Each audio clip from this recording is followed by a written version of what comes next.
Realme 10 এবং Redmi Note 12 এই দুটো স্মার্টফোন কিন্তু ইন্ডিয়াতে রিলিজ হয়ে গেছে, বাংলাদেশে আনঅফিশিয়ালি পাওয়া যাচ্ছে।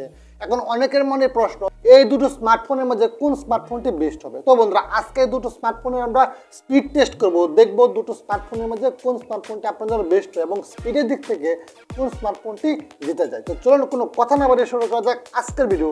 আমি সোহাগ আছি আপনাদের সামনে, আপনারা দেখছেন বরাবরের মতোই টেকনোলজি শপ। তো চলুন শুরু করা যাক। তো প্রথমে আমরা কিন্তু আন্ড্রয়েড স্কোর নিয়ে কথা বলবো। আন্ড্রয়েড স্কোর দিক থেকে খেয়াল করলে দেখা যায় রেডমি নোট 12-এর 3,27,000 আন্ড্রয়েড স্কোর, আর রিয়েলমি 10-এ যেখানে মিডিয়াটেক হেলিও জি 99 প্রসেসর ব্যবহার করা হয়েছে, সেটার আন্ড্রয়েড স্কোর 2,95,000 কাছাকাছি। আমরা মোটামুটি multiple time Android score check করেছি, মোটামুটি এইরকমই বা তার আশেপাশে আন্ড্রয়েড স্কোর দেখা দিয়েছে।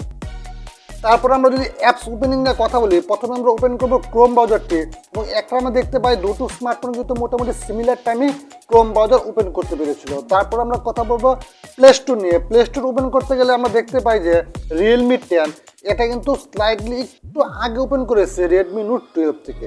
তারপর আমরা কথা বলবো ফেসবুক নিয়ে। ফেসবুকের দিক থেকে খেয়াল করলে দুটো স্মার্টফোন কিন্তু মোটামুটি সিমিলার টাইমেই ফেসবুক ওপেন করতে পেরেছিল। এখন আমরা ইউটিউব ওপেন করব, এবং এখানে দেখতে পাই যে রিয়েলমি 10 একটু আগে ওপেন করেছে রেডমি নোট 12 থেকে। তারপর ক্যামেরা ওপেন করা যাক, এবং এখানে আমরা দেখতে পাই যে রেডমি নোট 12 একটু আগে ওপেন করেছে রিয়েলমি 10 থেকে। তো খুব ভালো লেগেছে আমার যে একটা হলো রেডমি নোট 12 এগিয়ে আছে রিয়েলমি 10 থেকে। তারপরে আমরা কথা বলবো পাবজি নিয়ে। পাবজিতে কিন্তু আমরা সেম ওয়াইফাই দুটো ফোনে কানেক্ট করে রেখেছি এবং সেম অ্যাকাউন্ট কিন্তু দুটো ফোনে কানেক্ট করে রেখেছি। তো দেখা যাক কোন স্মার্টফোনটি সবার আগে পাবজি ওপেন করতে পারে। দুটো স্মার্টফোন একই ইউজার আইডি দিয়ে লগ ইন করা। তো বন্ধুরা, পাবজি ওপেন করার ক্ষেত্রে আমরা দেখতে পেয়েছি যে রিয়েলমি 10 রেডমি নোট 12 থেকে একটু আগে ওপেন করেছে, মানে এখানে লবিতে যায় নাই কিন্তু। সুতরাং এখানে আমি ধরে নেব রিয়েলমি 10 একটু আগে ওপেন করেছে পাবজি রেডমি নোট 12 থেকে।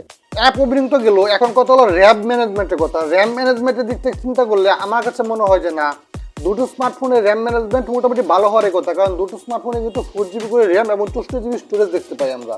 তো চলুন র্যাম ম্যানেজমেন্টের দিক থেকে খেয়াল করা যাক। এখন যে র্যাম ম্যানেজমেন্টের দিক থেকে খেয়াল করে, তাহলে ক্রোম ব্রাউজারটা ওপেন করলে সাথে সাথে আমরা দেখতে পাই দুটো স্মার্টফোনে কিন্তু লোডিং দিয়েছে, মানে র্যামে ছিল না। তারপরে কথা বলা যাক ফেসবুক নিয়ে। ফেসবুকে কিন্তু দুটো স্মার্টফোন লোডিং নিয়েছে, এটাও র্যামে ছিল না। তারপরে কথা বলা যাক পাবজি নিয়ে।